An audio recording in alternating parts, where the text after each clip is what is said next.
Guys, I had a very bad Valentine's Day.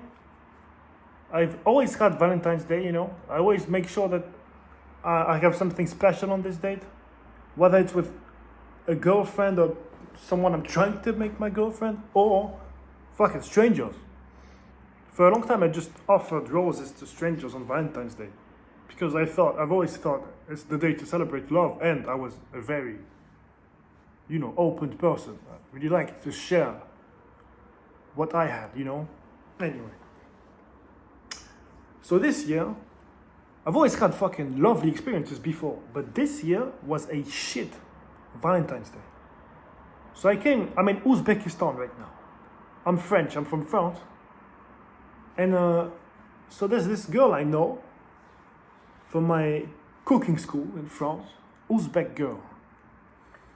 And she's Muslim, so I thought she would be completely honest, So a month ago, she offered me, as a joke, to come over.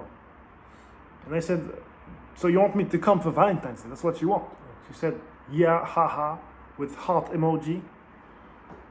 So I booked my flight, because I'm no pussy. Booked my flight. She was okay with it. Like she was happy about it.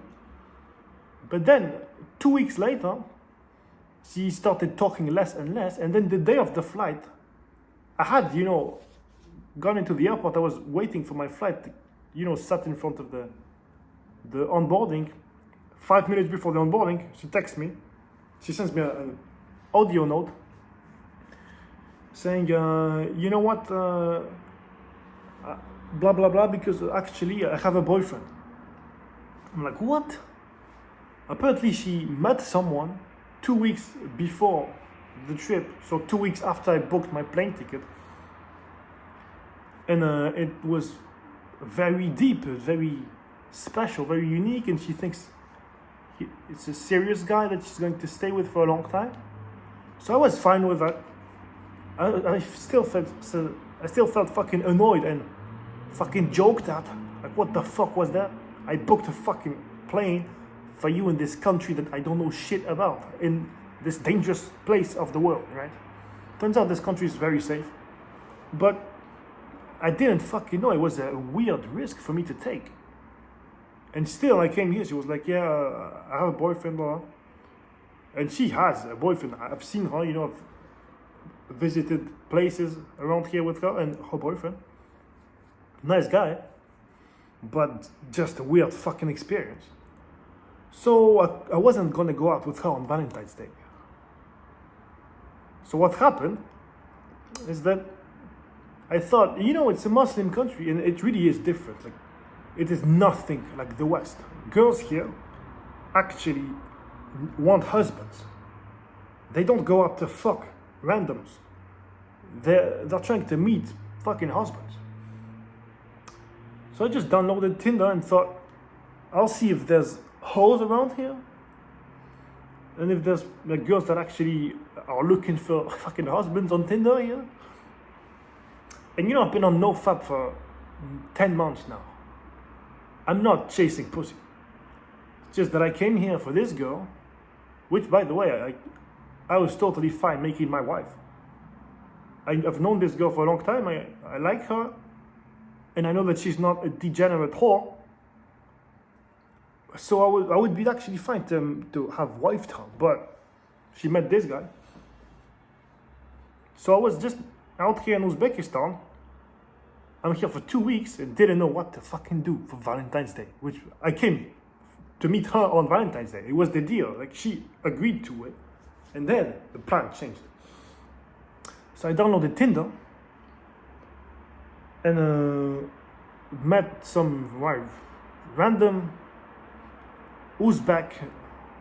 Turns out that it was a girl that is born in Uzbekistan but lived in America her whole fucking life, and she just came back to Uzbekistan this year to start a career in this place. And it turns out she was completely American. She had nothing Uzbek about her, just her looks. She looked Uzbek. By the way, Uzbeks are just a mix of like Muslims and Turkish, a little bit Asian, very often dark hair, dark eyes. That's basically it. Sometimes there's some blue-eyed Russians that came here to mix the genetics.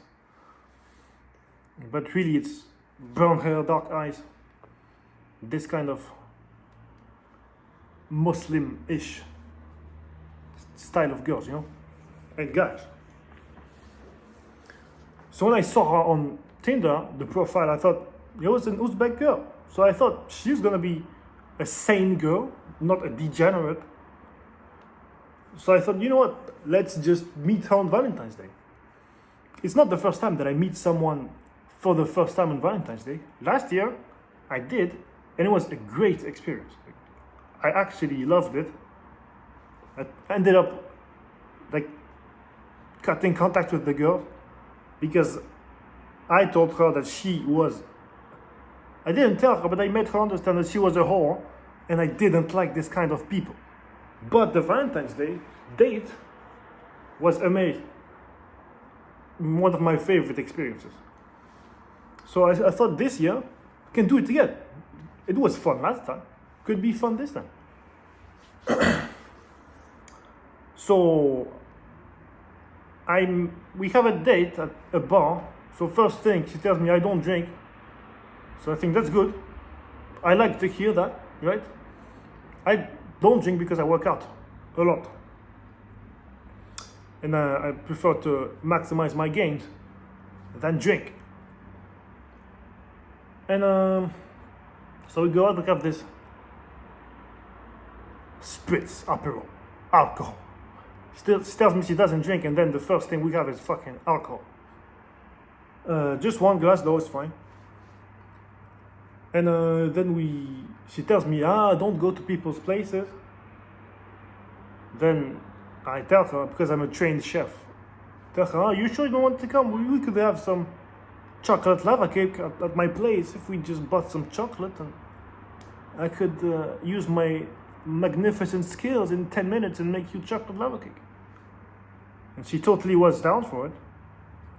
So we got to my place. It was really no effort. She was we were having this drink, she was playing hard to get, like telling, I don't go to people's places, I don't do this, I don't do that. So the slightest effort I've put in, she's back at my place. And then she tells me, I have to get home. So we have this chocolate lava cake. It's perfect. I didn't think I'd make it so perfect, but I made it fucking perfect. Beautiful. So she was very happy about it. And then she's like, I have to go home because it's getting late. I have to work tomorrow, blah, blah, blah. And I thought, are you sure you want to go home? I have to offer, because you've had a glass of alcohol, you should stay here for the night. And she's like, you know what? You're right. I should probably stay. Like, once again, no effort was put in. I just, out of politeness, said, you should stay for the night. By the way, she's mid physically. It's not like I was fucking attracted to her. She was mid. 6 out of 10 on a good day. And so I said it out of politeness. She stayed. And then, so we went in bed, didn't have sex. But we talked in bed. And first of all, I didn't ask. But she asked, what's your body count? First time in my fucking life, a woman asks, what's your body count? So I say around 30, but I've lost count. And then she asked, what do you consider a lot? I say, well, it depends on age, it depends on a woman or man. If it's a woman, it's definitely less. If it's a man, it's fine if it's more. But I'd say for a man at my age, 25, it should be like 50 is a lot, I'd say. 50 is a lot. And then she says, for a woman, what do you think for a woman? I think So right now I knew that she had a fucking high number. So to not destroy her ego, I said a higher number than what I actually think. What I actually thought is more than 5 is too much. That's what I thought. But what I said is, I'd say 20, 30 for a woman at 25 is a lot. Yeah, it's a lot. And then I asked, then we were silent for like 10 seconds. Fucking silent. And I tell her, do you, like, is your body count in what I would consider a very high number? She's like, yeah, very, very high. And then she's like, I don't have to say it. And then she tells me, although I didn't ask again, 75, fucking 75, and she's mid. But she's American, and that's what Americans do. Americans, they fucking fuck at university.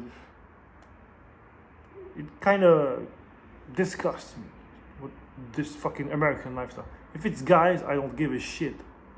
If it's girls, it disgusts me. And 75, I think it's the first girl I've ever met in real life that gives me such a high fucking number. I've heard 30 before, 20, but 75, I thought it was in fucking movies. Or you see it on Instagram, you know, when there's those guys who ask with a mic in the street, what's your body count? Then the girls go like fucking 100. That's this kind of experience. This bitch, this mid as fuck bitch, 75. So I was like, damn. And then I didn't try to fuck for the night. And she was playing hard to get still. And she was like, you know, I went spoon at some time because it was before she told me the body count. I went spoon mode. And she told me, she was like, why are you trying to get your dick close to my ass? And I was like, you're right. I stepped back, and that's when we started talking. So then she tells me the body count. I'm like, damn, that's crazy. Then I check my phone. My ex texted me on Valentine's Day. She texted me. So it kind of completely turned my brain off from what was happening in the bed. Like this bitch in my bed that's fucking whore with 75 body count. My girl texts me, hey, we should fix what we've got going on because it was a very sad ending. And I'm like, I don't reply instantly, but I think about it a lot. Put my phone down. And then now my vibe with this fucking behemoth, she was a little bit big. Not fat, but definitely not thin. So she was mid, like really mid. So from this point, I got this text from my ex. Wasn't interested in fucking at all. So she kind of just went, you know, turned away from me and fell asleep. I think she was expecting me to spoon again. But I was disgusted, and then my fucking ex texted me. Then she fell asleep. I texted my ex. Like, yeah, it was fucking sad the way we ended. We should talk about it. But I'm not changing my mind about what I said before. I'm going to sleep.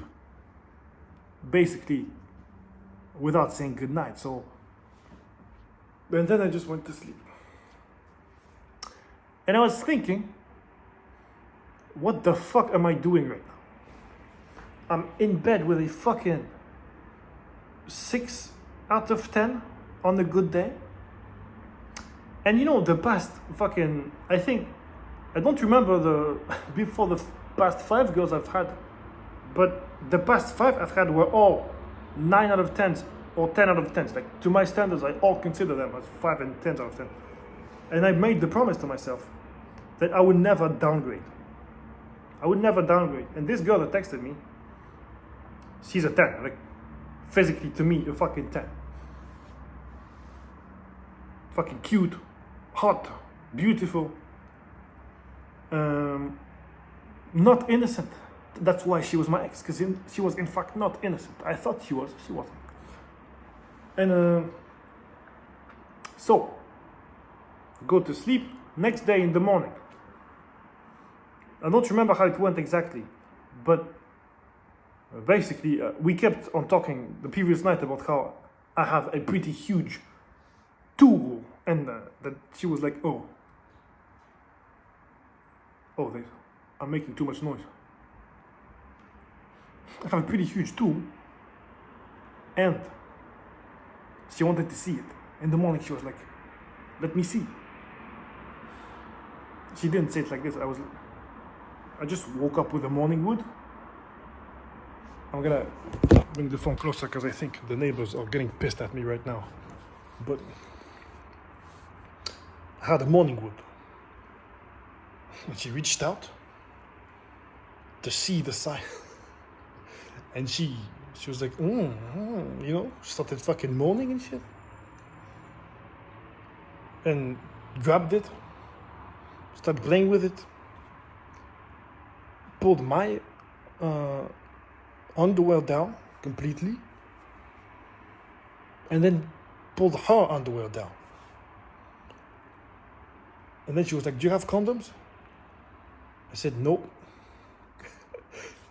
And she was like, well, then we're not having sex then. And I was like, too bad. And she was like, what? Are you serious? And I'm like, yeah, I don't carry condoms with me because I just usually, you know, I know I'm clean. And I don't, like, I only sleep with people that I think are clean. And if you think you need condoms, it's because you're not clean and I don't want anything to do with you. And she was like, what? Are you serious? I'm leaving. And she started dressing back up and left. And it was actually a fucking relief on me. I was like, oh, thank God I don't have to do anything with this. My phone fucking died. So, thank God I didn't have to do anything with this fucking behemoth. So, I really sat down and thought about fucking God. You know, in this apartment I've rented, there's a drawer, I opened it, and there was a painting of Jesus inside. And I thought, bro, it's actually Jesus saving me right now. Like, stopping me from fucking up once again. So if there's something I've learned from this, and you should take from this, is to never do something you don't feel like doing. I think about this a lot nowadays. I've read it on books. That you should only do what your soul really wants you to do. I came to Uzbekistan because I really wanted to see this girl who invited me. And like when she invited me, I wanted to come here. And when I was booking the ticket to come here, I wanted to do it. I was really excited about it. So I did it. In the end, I didn't date this girl, but you know, maybe my purpose here has not happened yet. But it was definitely not meeting this fucking dating app random that had fucking zero values and nothing that I stood for. Don't fucking fuck the mid-fat girl from the club because you went to the club to fuck. You're making your soul fucking dirty. Don't damage your fucking values for random people, for nothing. You actually don't even want it. You just can't resist your sexual impulses. You need to learn to resist your sexual impulses. Imagine if I had wasted my 10 months of nofab on this fucking mid. Although the past 5 girls I've had were beautiful girls. Never downgrade. I swear to you, never downgrade, because you will only be disappointed in yourself if you downgrade. And to be fulfilled long term, it only happens when you're proud of yourself. And you know what? I'm actually proud right now that the past 5 girls I've had, are all beautiful girls. Because I know I've played it right to get those beautiful girls to be happy with me. And this mid-fucking random I've just dated? Hell no. She didn't deserve me. I was out of her league. And she still played hard to get. And still, like, I wasn't trying at all. I've never in my life tried so little.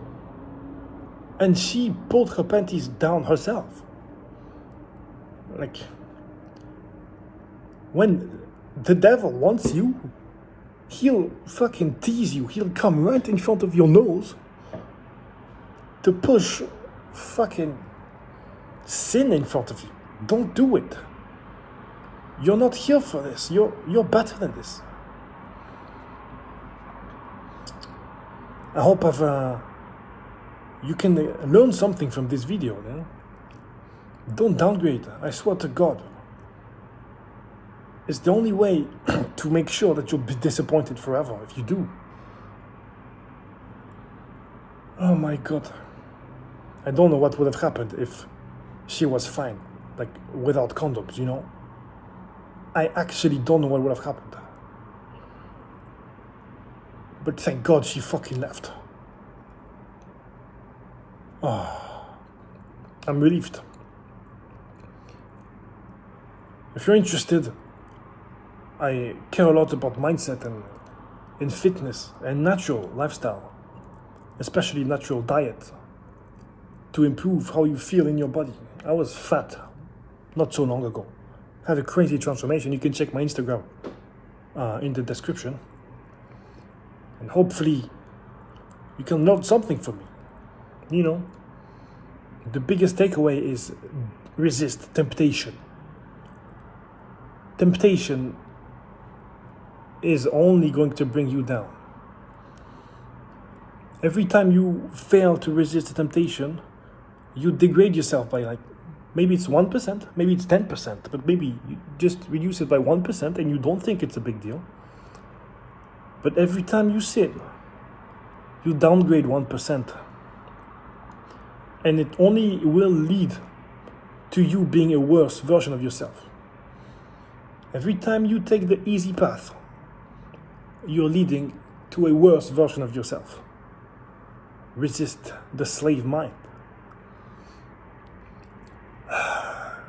If you're interested in improving your body, improving your mind, please follow me on Instagram. I have a lot of yapping to do every day. You should check me out. Thanks for staying all this time. You know, I yap a lot. But that's why you should keep listening. Because I might just save your Valentine's Day. Look at me. I almost fucked up. And I just saved you by telling you to not fuck up. Alright, good luck with your next date. Don't be a simp. Resist. And see you soon. Maybe press follow.